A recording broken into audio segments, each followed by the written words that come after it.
कर्जत तालुक्यातील परिसरातील घरफोडी करणारे 2 आरोपी जेरबंद, 3 गुन्हे उघड, स्थानिक गुन्हे शाखेची कारवाई। कर्जत तालुक्यात राहणारे फिर्यादी यांच्या बंद घराची कडी तोडून आत प्रवेश करून पत्र्याच्या पेटीतील 2,57,000 रुपये किमतीचे सोन्याचे दागिने आणि रोख रक्कम चोरून नेल्याबाबत कर्जतमध्ये गुन्हा दाखल करण्यात आला आहे।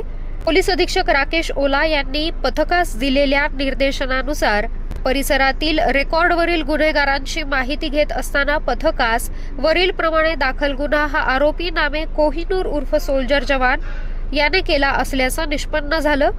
त्यानुसार पोलीस पथकानं मिळालेल्या माहितीच्या अनुषंगाने सापळा रचून कोहिनूर उर्फ सोल्जर जवान काळे वय वर्ष 22 याला ताब्यात घेऊन त्याची अंगझडती घेतली असता 10,000 रुपये रोख रक्कम सापडून आली आहे।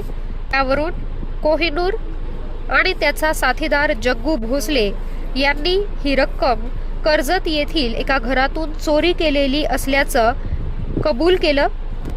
त्यानंतर पोलिसांनी इतर सोन्याच्या दागिन्यांबाबत विचारपूस केली असता 1,08,000 रुपये किमतीचे विविध प्रकारचे 12 ग्रॅम वजनाचे सोन्याचे आणि 30 भाराचे चांदीचे दागिने काढून दिल्यानं ते जप्त करण्यात आले आहेत। आरोपीने सांगितलेल्या हकीकतीप्रमाणे पथकानं अहमदनगर जिल्हा गुन्हे अभिलेख पडताळणी करिता खालीलप्रमाणे 3 गुन्हे उघडकीस आणले आहेत। मागील काही दिवसापासून कर्जत पोलीस स्टेशन हद्दीमध्ये घरफोडीच्या घटनांमध्ये वाढ झालेली होती। त्या अनुषंगाने घटनांचा तपास करत असताना स्थानिक गुन्हे शाखेचे पथकाला कर्जत बस स्टँड या ठिकाणी आरोपी नामे कोहिनूर उर्फ सोल्जर काळे हा येणार असल्याची माहिती मिळाली होती। त्याप्रमाणे पथकाने जाऊन कोहिनूर सोल्जर काळे यास ताब्यात घेतले।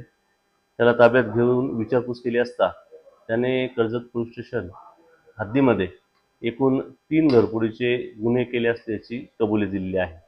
त्याने हा गुन्हा त्याचा साथीदार जग्गू भोसले राहणार खोरवाडी तालुका दौंड याच्या मदतीने केल्याची माहिती दिलेली आहे।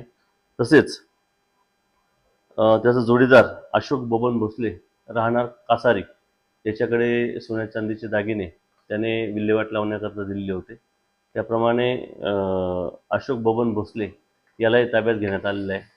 त्यांच्याकडनं सोन्या चांदीचे एकूण 1,08,000 रुपयाचे दागिने हस्तगत करण्यात आलेले आहे आणि कर्जत पोलीस स्टेशनचे 3 घरफोडीचे गुन्हे हे स्थानिक गुन्हे शाखेने उघडकीस आणले आहेत।